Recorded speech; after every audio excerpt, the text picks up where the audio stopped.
Welcome to Youth Parliament, a show specifically for you on Palm TV to help you break down the politics of the day and all of the things, current affairs that you need to be focused on. So today we're talking about the creative industry, the artistic industry, and the lack of funds that has, occurred in pertaining to that industry. If you know what happened last year, you know that certain amounts of money were promised to artists, and those amount of monies they disappeared. I'm Mighty Jamie, and today I'm joined in studio by Jonny Vilakazi. Jonny Vilakazi, who is a musical artist, he's a vocalist, he performs in a variety of genres.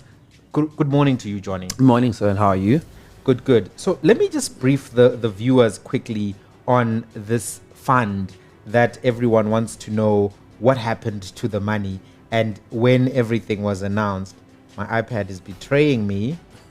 But basically, what you need to know is that last year, because artists were very harshly affected by the lockdown, there were a series of reliefs that were announced by the government, which were going to go to the artists. The specific relief that we're discussing today is the relief that was going to be apportioned through the National Arts Council.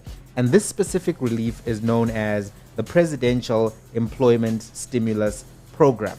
This program was designed to offer support to the creative community, to offer monies to the creative community. And as we've actually seen, there's been reporting now that this amount of 300 million is actually one that didn't go where it was supposed to go. The initial reports were that firstly, the money went to the wrong people who are not even prominent or relevant artists in the moment.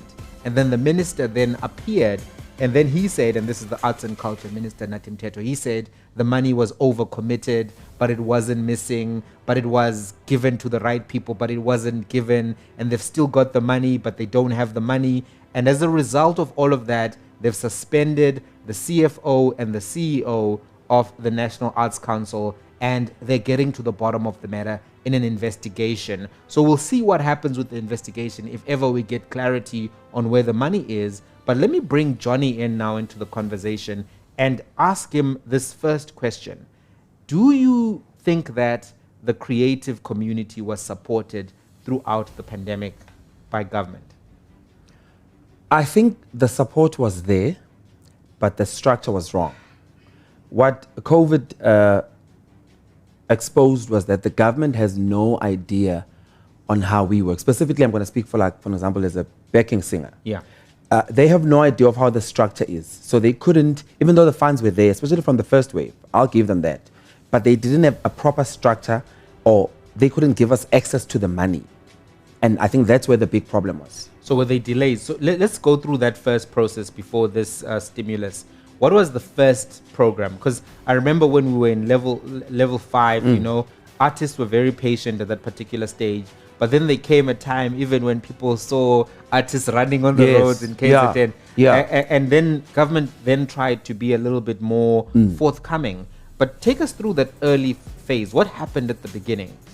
So the first, I think they called it the first wave. The first amount came out, and it only reached a certain number of people. And firstly, it was a bit unfair because it only recognized the legends. And even the Minister Natim Teto actually mentioned it in one of his speeches at the time, that it's going to firstly favor those who've worked for the government. But then obviously that puts me as a normal singer, Jonny, it just puts me out of the radar. Like, I'm not even included there. You know? And so it's a large community. Yeah. Right? So that's why it was first received by a few people like your mom, Rebecca, because of course they are well recognized in the country, and I understand that. But it was then not fair because you need to cover the whole industry, because she doesn't work alone. You understand? Yeah. These artists don't work alone. They make music with us. There's instrumentalists, there's sound engineers, there's a lot of that. So that is when then the most musicians then started creating a bit of a havoc, because they were like, the money's there, but we can't get hold of it. Even the requirements that were there, they just wanted a lot of things that we don't have, that we don't work with. Like, but what, for example? Like, for example, your tax letters. A normal singer from Tembisa, for example, doesn't pay tax. Number two, they don't even make that much money to pay tax. But the way the structure is, how you are booked, how the gig is, we don't have that sort of documentation, and that's the honest truth. Yeah. You know, yeah, and they wanted. I remember for me specifically, they wanted letters of cancellation of a booking. When you get a booking, you don't get a contract, you don't get an email. Yeah. So I can't provide that to you because I get a call from And, whoever and, I'm and are working all with. bookings at that level of formality? I'm assuming some of them aren't, right? Like there's Yes, no, it's very few of them that are there. Like, for example, theater shows. They are like when you do big shows like your summer awards. But most of them, the ones that you get a lot of work from, it's not. There's no formality. There's no proper paperwork on that. And just on the big artists, did all of the big artists really need the government to give them more money? Because some of the artists have been really, especially the icons, they were not, I think, as hurt in the bank balance as artists who Yes. are, you know, Yes, no, who are definitely. still in that struggling artist category. So even that whole premise to say we're going to see who are our big names Yes. and give them something, it seems to me to defeat the purpose, because the purpose was to support the industry. Yes, And as a whole. most people in the industry who are working on a daily basis are not yet at the level where they have big endorsements. And in fact, some of those artists, I think their businesses continued because the promotions, the online Yes, gigs, yes, endorsements. They've got a lot of things going on. Exactly. And with them not getting work, with us, we're not getting nothing. And also, Yeah. I felt like they themselves could have done something to help us because they know how the work, how Yeah. the industry is. They know that they work with the whole team. So they could have, and I feel like they had access. They had a bigger Yeah. word to the government to say, Yeah. listen, let's do this. You understand? Yeah. So yeah. So let's move ahead now to this particular presidential employment stimulus program. What happened there? Because that was announced in about October, right? If I'm not mistaken, that there's going to be this process and you can apply. Did you apply? What was your experience? I applied for everything. Yeah. I applied for literally everything. And I think the most discouraging thing is even if they half the time you won't even get a response to know how your application is if there's something So missing. the process in and of itself was not good. Terrible. The admin Did you have was, to do it online or did you have to physically go to the... You had both options, and Yeah. especially it's good for me because I stay in Pretoria and most of those offices are in Pretoria. Yeah. But there's some in Joburg as well. So Yeah. they give you both options where you can do it online or you can come in and submit it yourself. But Yeah. it was just a huge mess. A huge Yeah. mess. And a lot of people actually responded to that and they applied and they submitted everything. I mean, it's quite simple. They tell you all the requirements and you go out of your way Yeah. to get it and then you do it. But there was nothing.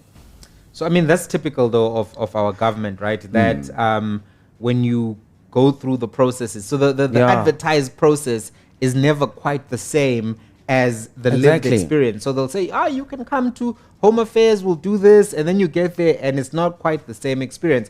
But now there's all of this hoo-ha and artists were now occupying the National Arts Council offices. Tell us about that. What brought us to this particular point where artists were like, enough is enough, we're going there?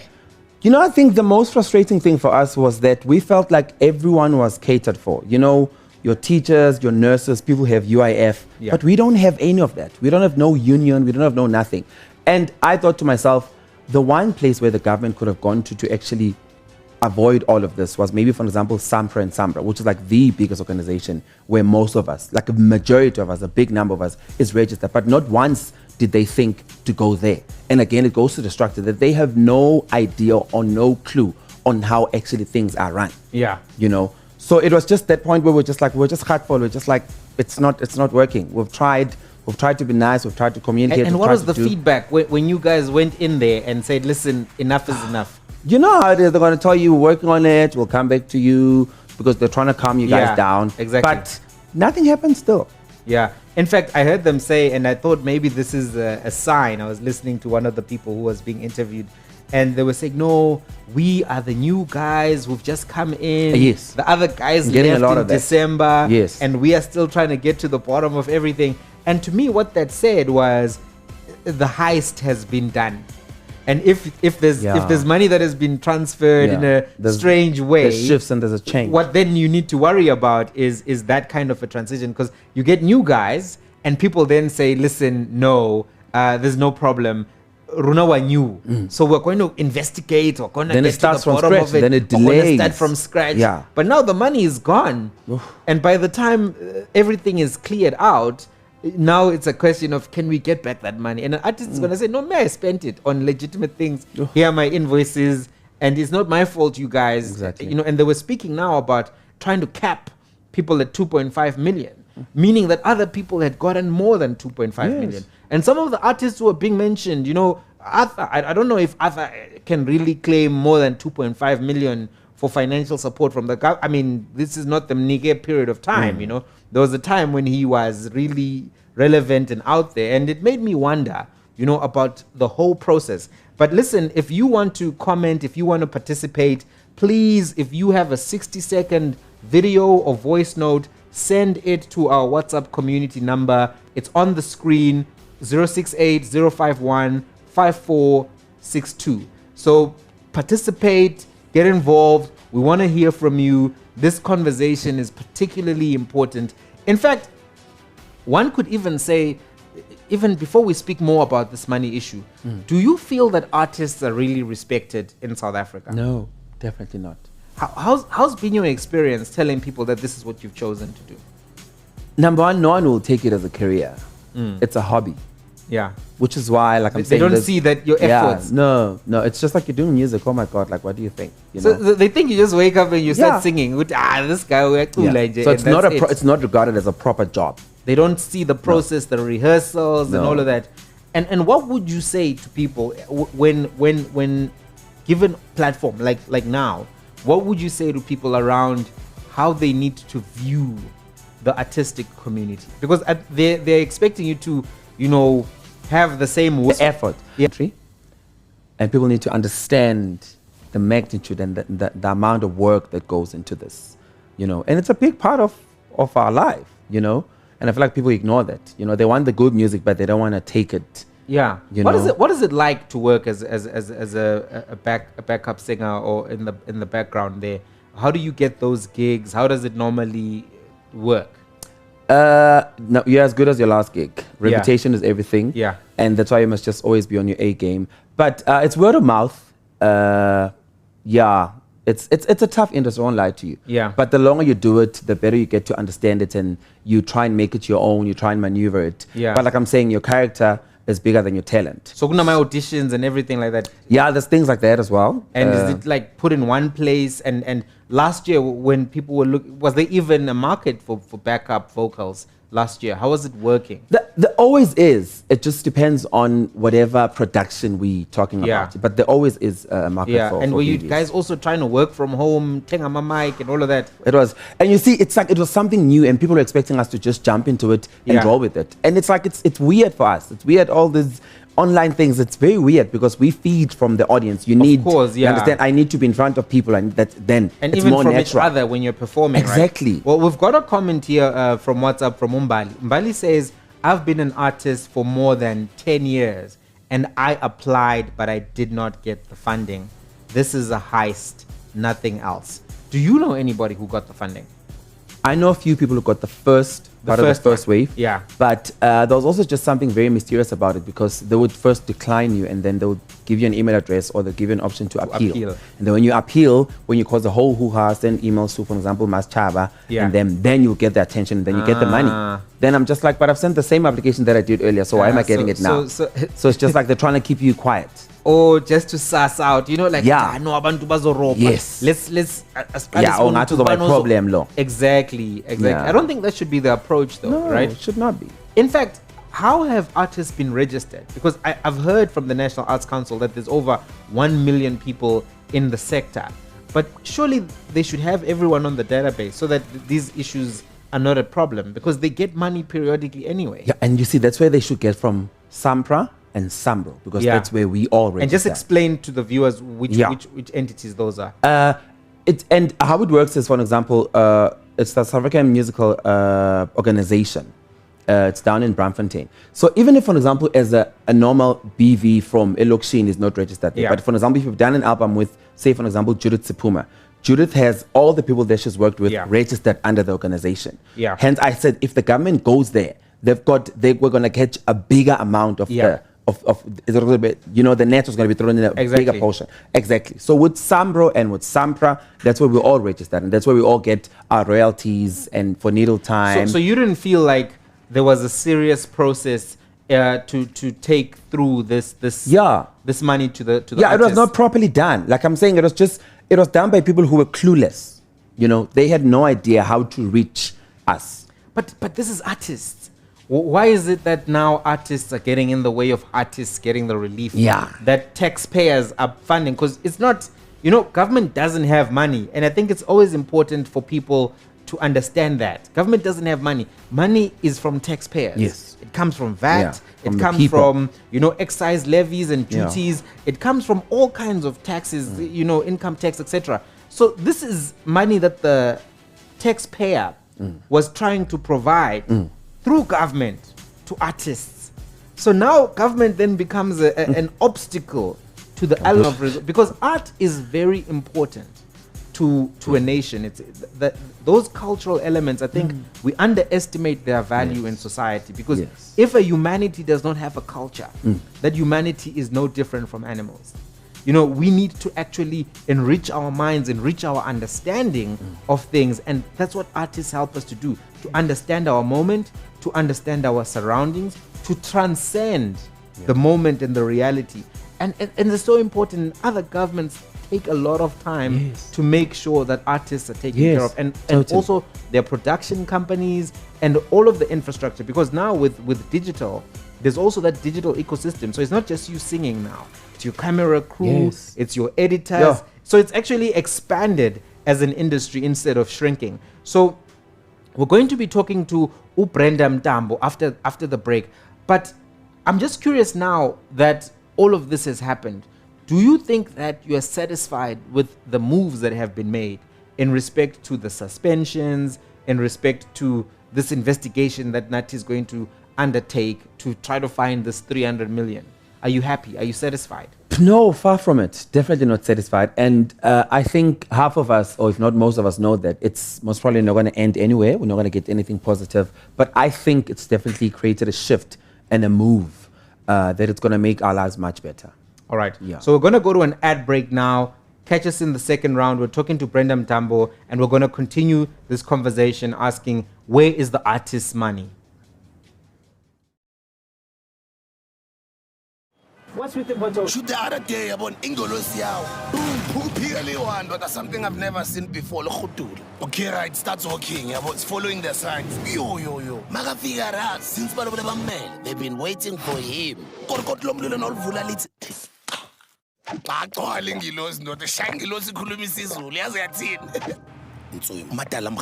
It was never about the wings, Mfano. It's the fire in you. Yeah? Fun.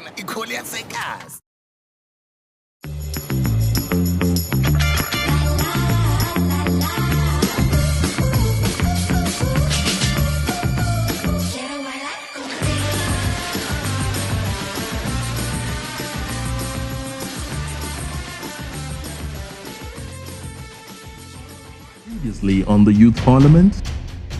When we put economic value on education, it excludes people who come from disadvantaged backgrounds.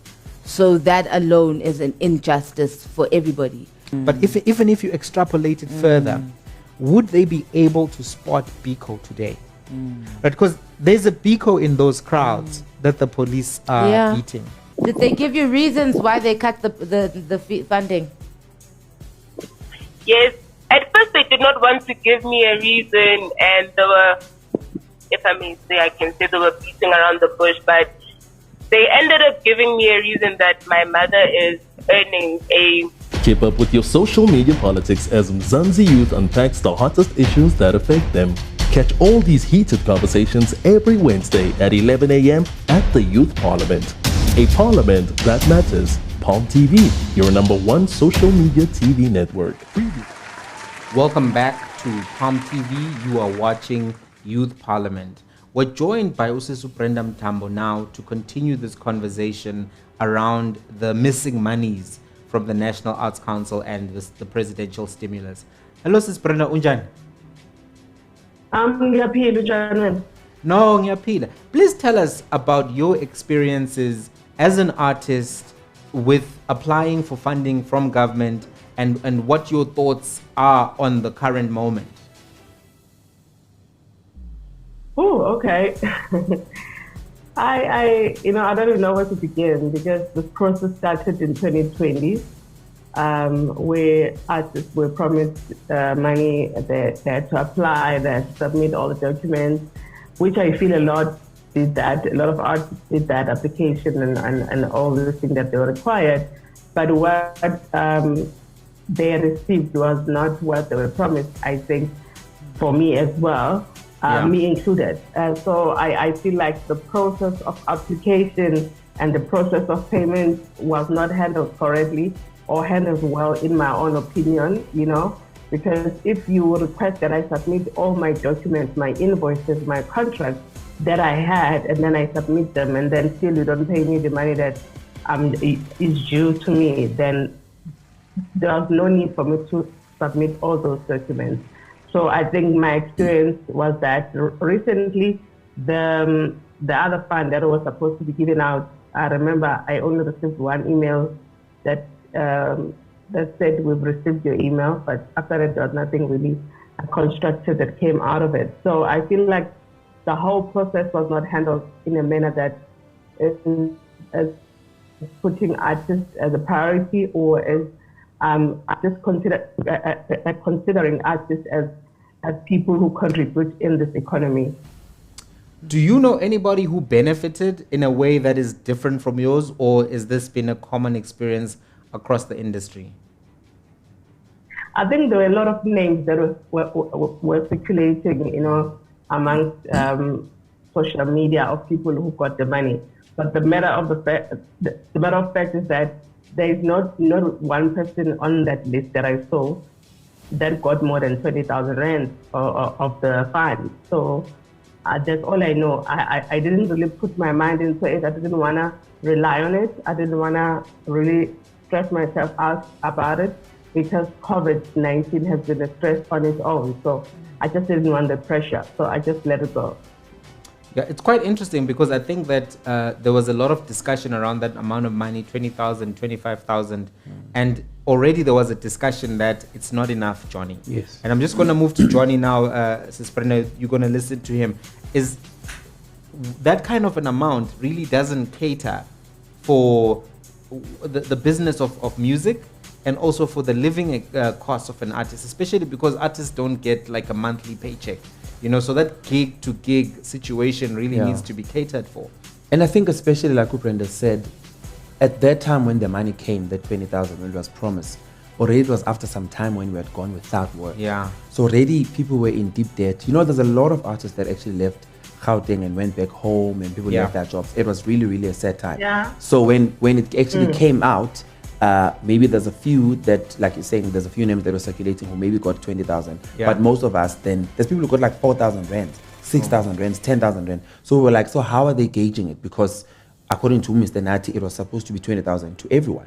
Yeah. And it had been calculated prior, which was 20,000, and it was going to be enough. So imagine, it was very dodgy now. When people were getting 3,000 rands, 5,000 rands, then clearly there was a lot of money that went missing, and there was a lot of money that was chowed. That's just the honest truth. Yeah. Sis Brenda, do you feel like money was chowed, as Jonny says? Because 20,000 is really not enough, especially considering that artists who, this thing hit everybody hard at the same time. We were seeing this as an international thing in February, and then in March, all of a sudden, everyone had to face this reality, go into this level 5 lockdown. At that point, you still have bank obligations, you still have rent, you may have school fees, because you were not anticipating that 2020 was going to be disrupted. And this applies, I think, to many people, because emerging artists have a different hustle, but people who are already in the industry at whatever level, they now have a pattern, and they now have a business plan and a business strategy. So how do you feel about this 20,000? And do you feel like imali idiwe somewhere? No, the truth of the matter is that we cannot deny the fact that the money was misplaced. The money was, it was stolen. Someone took the money. Some people benefited from this money. This we're talking about, it is 100 million or I don't know how much. 300 now is the second one. Yes, that's a lot of money. I want to see one person who said at least I got 500,000 to sustain me for a year that I was given, because the truth of the matter is that, as you are saying, we are also, we have, like everybody, the way that everybody has been affected is the same that we as artists have been affected.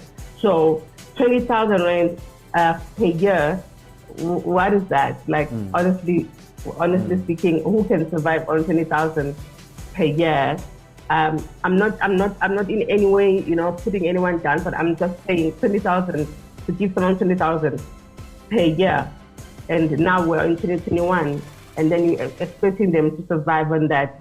It's so unfair to all artists, and as Jonny was saying, a lot of artists have lost a lot of things, it's depressing. It's just, it's very, very bad. But also, I was thinking about this matter, and I was saying to myself, if the government can come to a point where they don't see this industry as just a hobby, they can put rules and regulations and laws that govern this industry, then we can be seen as people who contribute, positively in this economy.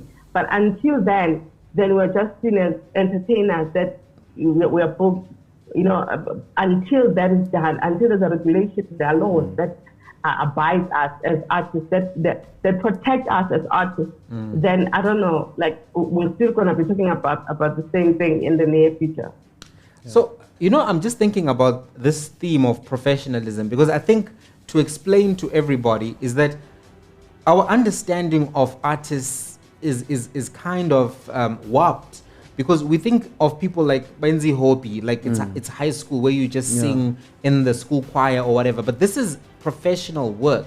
People enter into contracts, they enter into agreements, they prepare, they hire other people to come and provide supporting services. We spoke with Jonny about audiovisual that is now required, and now you have to do all of this other internet stuff to live stream, and it's not just you, it's a bunch of professionals working with other professionals.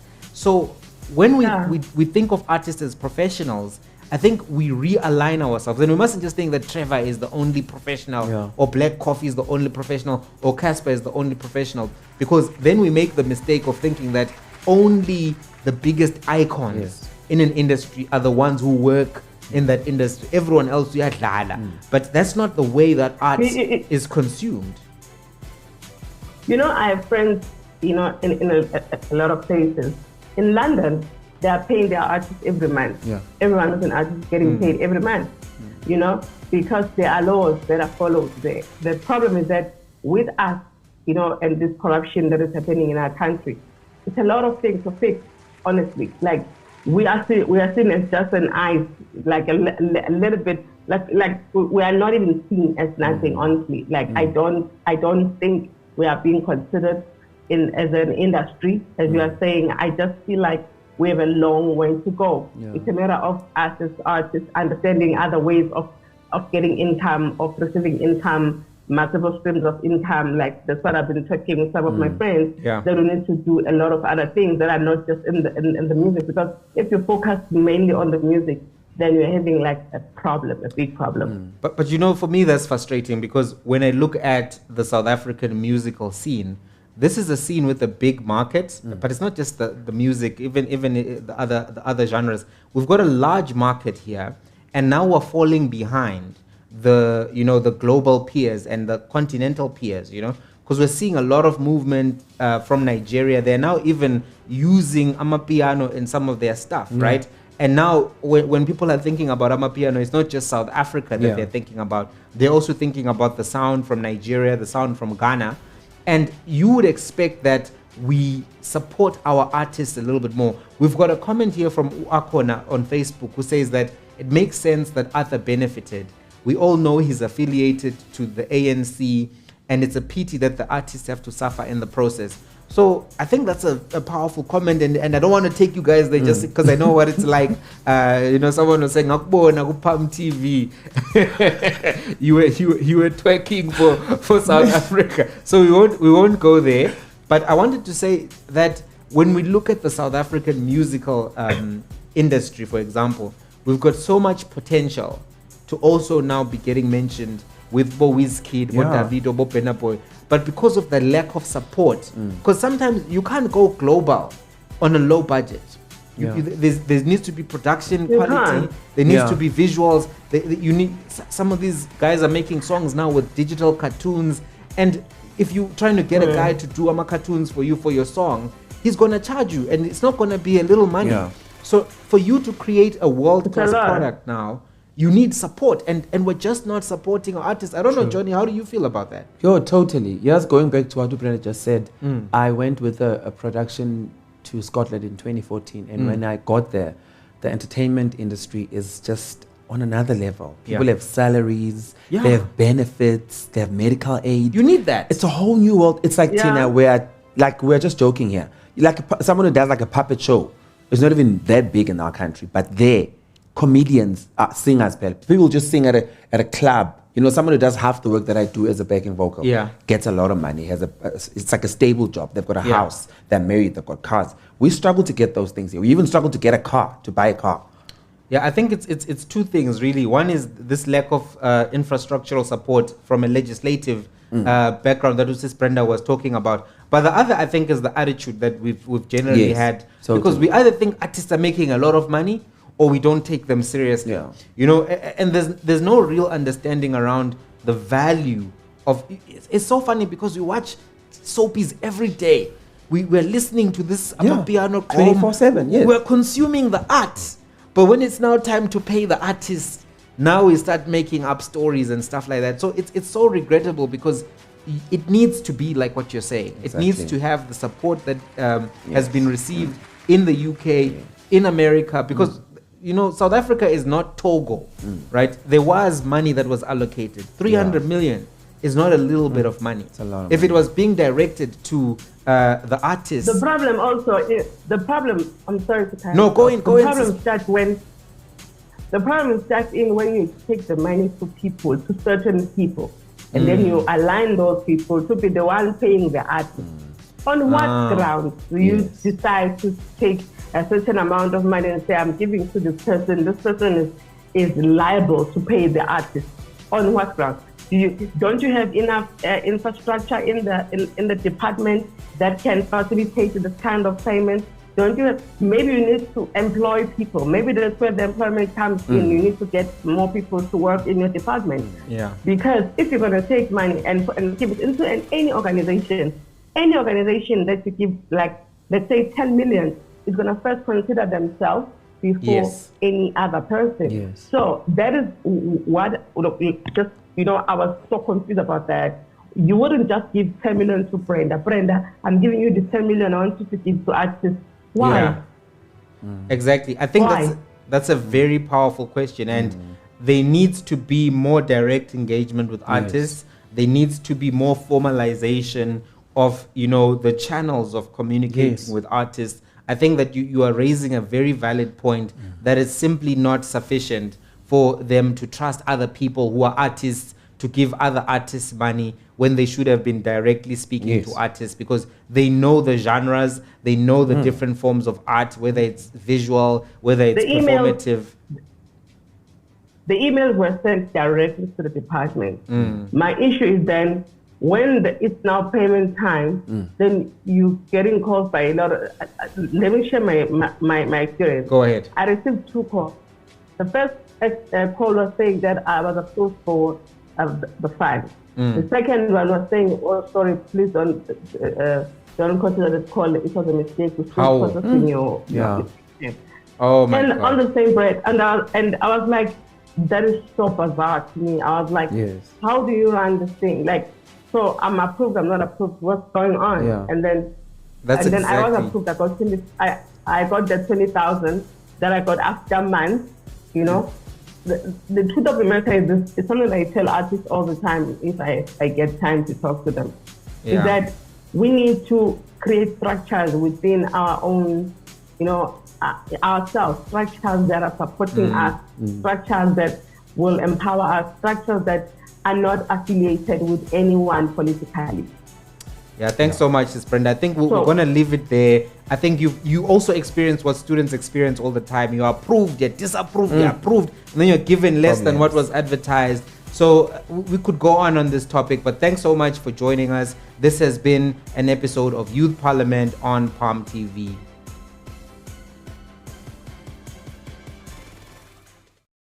What's with the bottle? Shoot the other day about Ingolosiao. Boom, but that's something I've never seen before. Okay, right, starts walking. It's following the signs. Yo. Magafigara, since man, they've been waiting for him. It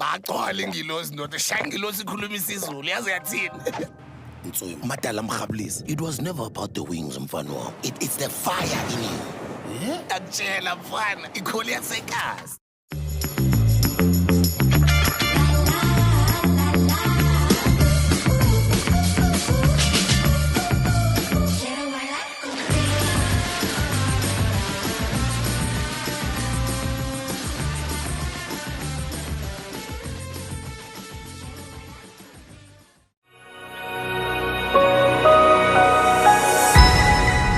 Palm TV, your #1 social media TV network.